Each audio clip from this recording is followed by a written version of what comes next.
দুনিয়াতে শান্তি এবং আখিরাতে মুক্তি পেতে হলে দুনিয়ার সকল ক্ষেত্রে মহান আল্লাহ রাব্বুল আলামিনকে হুকুমদাতা হিসাবে মেনে নিতে হবে এবং মুহাম্মদ সাল্লাল্লাহু আলাইহি ওয়াসাল্লামকে একমাত্র আদর্শ নেতা হিসাবে মেনে নিতে হবে।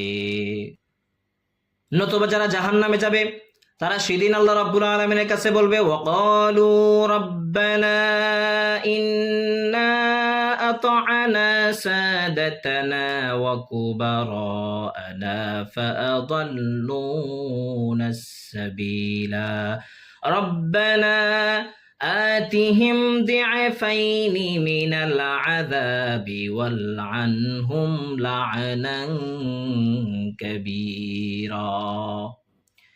সেদিন জাহান্নামের অধিবাসীরা বলবে, হে আমাদের পালনকর্তা, আমরা দুনিয়াতে এমন নেতাদেরকে অনুসরণ করেছিলাম যারা নামাজ পড়ে নাই, এমন বড় বড় সমাজের নেতাদেরকে অনুসরণ করেছিলাম যারা ইসলামের আদর্শ মানে নাই।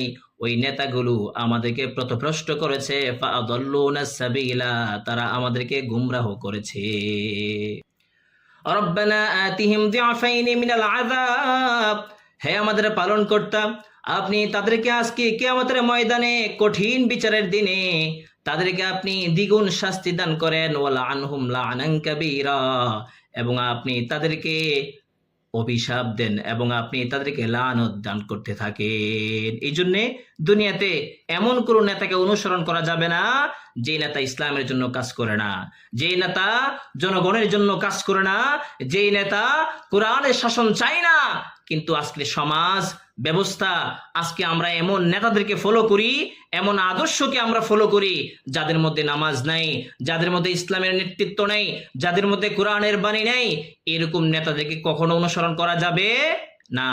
এই জন্য প্রিয় ভাইয়েরা, আমরা বন্ধুরা, আমরা যারা আছি, আমরা এমন একটি দলকে সামনে দেখতে চাই যারা ইসলামের জন্য কাজ করবে, যারা কোরআনের জন্য কাজ করবে, যারা এই সমাজে, এই রাষ্ট্রে, আল্লাহর দেওয়া জমিনে আল্লাহর দ্বীনকে প্রতিষ্ঠিত করতে চায়, এমন দলকে আমরা দেখতে চাই ইনশাআল্লাহ। সেজন্য আমার চেষ্টা করতে হবে ইসলামিক দল এবং ইসলামের জন্য যারা কাজ করে, যারা ইসলামের জন্য নিজের জান প্রাণকে নিয়োজিত করে, আল্লাহ রাব্বুল আলামিনের কাছে দোয়া করতে হবে তাদেরকে যেন ক্ষমতার আসনে আল্লাহ রাব্বুল আলামিন সমাসীন করেন।